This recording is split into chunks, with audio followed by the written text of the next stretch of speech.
এই পর্বে আমরা নেগেটিভ স্পেস ব্যবহার করে কিভাবে লোগো ডিজাইন করা যায় সেই সম্পর্কে জানব। নেগেটিভ স্পেস বা পজিটিভ স্পেস এই সম্পর্কে বিস্তারিত জানতে অবশ্যই আপনি গুগলে সার্চ করে দেখতে পারেন। তবে আমি সংক্ষেপে যেটি বলে দিচ্ছি সেটি হচ্ছে, আমরা যেই লোগোগুলো দেখতে পাচ্ছি এর ভিতরে পজিটিভ স্পেসও দখল করে আছে। পজিটিভ স্পেস বলতে এই যে কালারফুল যেই ফেড এক্স, এটি হচ্ছে পজিটিভ স্পেস, কিন্তু এর ভিতরে যেই ফাঁকা স্থানটি রয়েছে অর্থাৎ নেগেটিভ যে স্থানটি রয়েছে সেটি হচ্ছে নেগেটিভ স্পেস। তো এই নেগেটিভ স্পেস বা ফাঁকা স্থানটি দখল করেও আপনি লোগোতে বিভিন্ন ধরনের স্টাইল তৈরি করতে পারেন। যেমন আমি যদি এখানে একটু জুম করি, যেহেতু এটি ইমেজ তাই এটি ফেটে যাচ্ছে। এখানে দেখুন ফেড এক্স এর ভিতরে ইএক্স এর ভিতরে একটি অ্যারো চিহ্ন রয়েছে, অর্থাৎ এর মাধ্যমে এই লোগোটির কার্যক্রম বোঝাচ্ছে। ঠিক একইভাবে এখানেও দেখুন এই সাদা স্থানটি অর্থাৎ নেগেটিভ স্পেস দিয়ে এই পান্ডাটির চিত্র অঙ্কন করা হয়েছে, লোগোতে স্থান দেওয়া হয়েছে। একইভাবে এখানেও এই চ্যাম্পিয়ন লিগ, তারপর এখানে দেখুন একটি সি গার্ল রয়েছে যেটি বি এর মাঝখানে রয়েছে। সবগুলো লোগোই ঠিক একইভাবে এখানে নেগেটিভ স্পেস ব্যবহার করে করা হয়েছে। তো চলুন আমরাও এরকম কিছু লোগো তৈরি করার চেষ্টা করি। এখানে আমরা কিছু লোগো দেখতে পাচ্ছি যেগুলো আমি আগে তৈরি করে রেখেছি। খুবই সিম্পল কিছু ডিজাইন দিয়ে এই লোগোগুলো করা হয়েছে।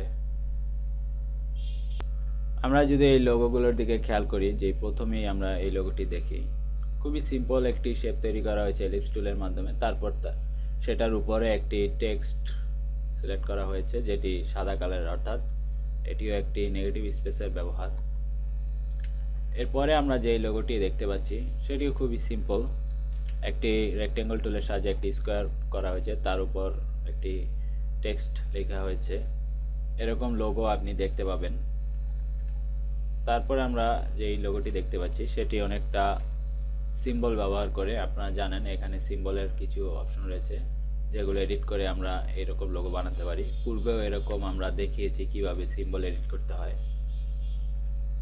এরপর আমরা যদি একটু জুম আউট করি, এখানে দেখুন একটি ফুলের শেপ তৈরি করা হয়েছে এবং এই শেপের মাঝখানে যেই সাদা অংশটি রয়েছে সেটি তৈরি করা হয়েছে প্যাথফাইন্ডার টুলের সাহায্যে।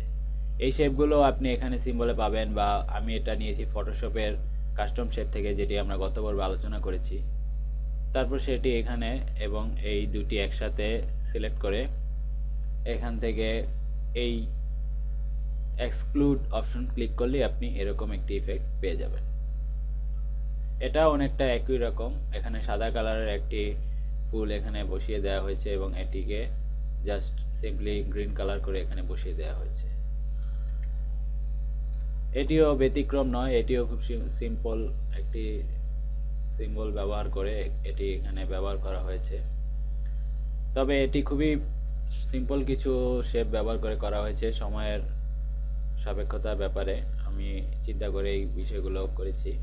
আপনারা যখন লোগো তৈরি করার চেষ্টা করবেন নেগেটিভ স্পেস ব্যবহার করে, অবশ্যই এই বিষয়ে আপনি চিন্তা ভাবনা করে নেবেন এবং পারলে হাতে স্কেচিং করে রাফ করে নেবেন, তাহলে সুবিধা হবে। কারণ এটি অনেক ক্ষেত্রেই ক্যালকুলেশনের ব্যাপার রয়েছে। এখানে যদিও সহজভাবে উপস্থাপন করা হলেও বাস্তবে আপনি অন্য কোনো কোম্পানির ভালো লোগো তৈরি করার ক্ষেত্রে নেগেটিভ স্পেস ব্যবহার করে যদি লোগো বানাতে চান সেক্ষেত্রে অবশ্যই এটি হিসাব নিকাশের ব্যবস্থা রয়েছে, ব্যাপার রয়েছে। প্র্যাকটিসের জন্য আপনি এই বিষয়গুলো দেখতে পারেন। এখানে একটি ইমেজ ফাইল দিয়ে দিয়েছি সাথে। এখানে দেখুন কিভাবে নেগেটিভ স্পেস ব্যবহার করে চমৎকার কিছু শেপ তৈরি করা হয়েছে। আশা করি আপনারা নেগেটিভ স্পেস ব্যবহার করে বিভিন্ন সুন্দর সুন্দর লোগো তৈরি করতে পারবেন। ধন্যবাদ।